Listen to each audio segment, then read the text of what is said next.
A ver, ¿se puede de verdad entender cómo está el mundo en solo 24 horas? Parece imposible, ¿verdad? Pues es justo lo que vamos a intentar hoy. Nos vamos a meter de lleno en un día, solo uno, el 13 de febrero de 2026.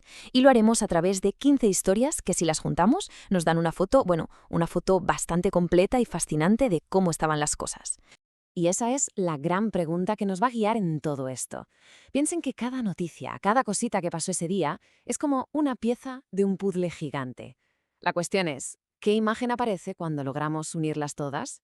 Para poner un poco de orden, vamos a mirar este día desde 3 ángulos distintos, como si tuviéramos 3 cámaras. Primero, nos fijaremos en el poder, en ese gran tablero de ajedrez mundial. Luego, seguiremos la pista del dinero y la influencia. Y por último, que es súper importante, nos acercaremos a las historias humanas, a lo que pasa a pie de calle, lejos de los grandes titulares. Venga, pues vamos al lío. Empezamos fuerte. La primera parada, el poder. Vamos a ver las jugadas de fuerza, los giros políticos y cómo algunos estados apretaban las tuercas ese día. Y fíjense, porque ese 13 de febrero, Estados Unidos no se anduvo con chiquitas. Hizo varios movimientos a la vez y muy potentes. Por un lado, una operación de fuerzas especiales en Venezuela. Por otro, moviendo su portaaviones más tocho a Oriente Medio. Y encima, cerrando un capítulo de casi una década al retirarse de una base clave en Siria. O sea, un despliegue de músculo militar en toda regla. Y por si alguien no lo había pillado, el mensaje se verbalizó alto y claro. El propio presidente Trump, desde Fort Bragg, lo dijo sin rodeos. Esto era una demostración de fuerza deliberada, un aviso para navegantes, vamos. Pero ojo, porque mientras una superpotencia enseñaba músculo hacia afuera, otra lo hacía hacia adentro, y con un coste humano terrible. Hablamos de Irán, donde las agencias de derechos humanos daban una cifra escalofriante. Más de 7.000 muertos en las protestas. Es un número que la verdad te deja helado, y te recuerda lo brutal que puede ser la represión. Y aquí vemos algo súper interesante. 2 maneras totalmente opuestas de ejercer el poder el mismo día. Estados Unidos con sus operaciones militares mirando hacia afuera y Rusia mirando hacia adentro, hacia su propia gente, bloqueando WhatsApp y empujando a todo el mundo a usar sus propias aplicaciones, las que controla el Estado. Control de la información puro y duro. Y mientras todo esto pasaba, nos vamos al sur de Asia, porque allí también se movían las placas tectónicas de la política. En Bangladesh, el Partido Nacionalista arrasó en las elecciones. Eran las primeras desde la llamada Revolución de Julio, y el resultado básicamente le dio la vuelta al mapa político del país como un calcetín. Vale, hagamos una pausa. ¿Qué sacamos en claro de esta primera parte? Pues que el 13 de febrero fue un día de acciones muy directas. Por un lado, demostraciones de poder militar a lo grande, pero por otro, una agitación social interna muy heavy y un intento cada vez más claro de controlar lo que la gente dice y cómo lo dice. Muy bien, dejamos por un momento los tanques y los gobiernos y nos vamos a lo que mueve el mundo de verdad, el dinero. Vamos a seguirle la pista a la pasta, a ver qué tensiones económicas y qué acuerdos se estaban cociendo. Y la cosa estaba calentita, ¿eh? Había frentes abiertos por todas partes. Por ejemplo, Estados Unidos y Canadá a la greña por temas de aranceles. Luego, presiones de EU a México por un acuerdo petrolero con Cuba. Y para colmo, dentro de casa, el propio gobierno estadounidense estaba a punto de quedarse sin fondos. Un lío, vamos.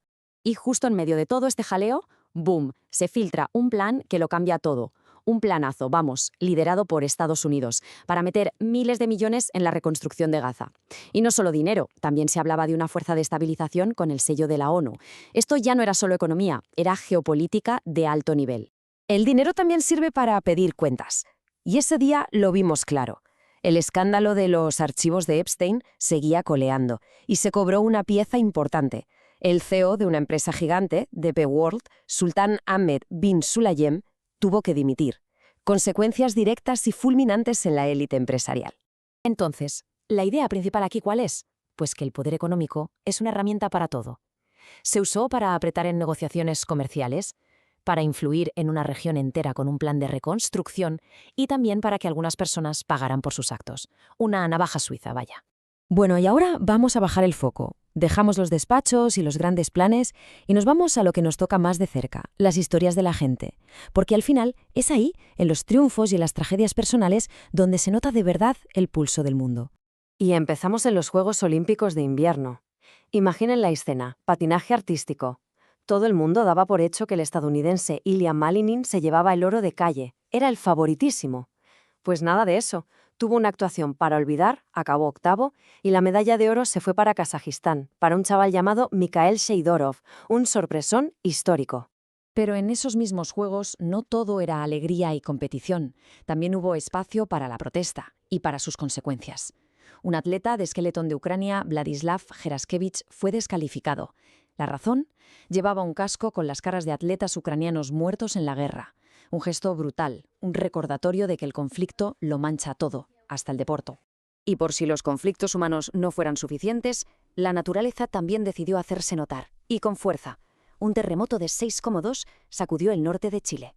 Y aquí, más cerca, en la península ibérica, unas tormentas tremendas provocaron inundaciones tan graves en Portugal que tuvieron que evacuar a miles de personas. Al final, esta última parte nos deja una sensación de que no controlamos nada, ¿no? Desde una sorpresa deportiva que nadie esperaba, al valor de un gesto de protesta o a la fuerza bruta de un terremoto. Nos recuerda que somos capaces de lo mejor, que somos resilientes, pero que a la vez somos increíblemente frágiles.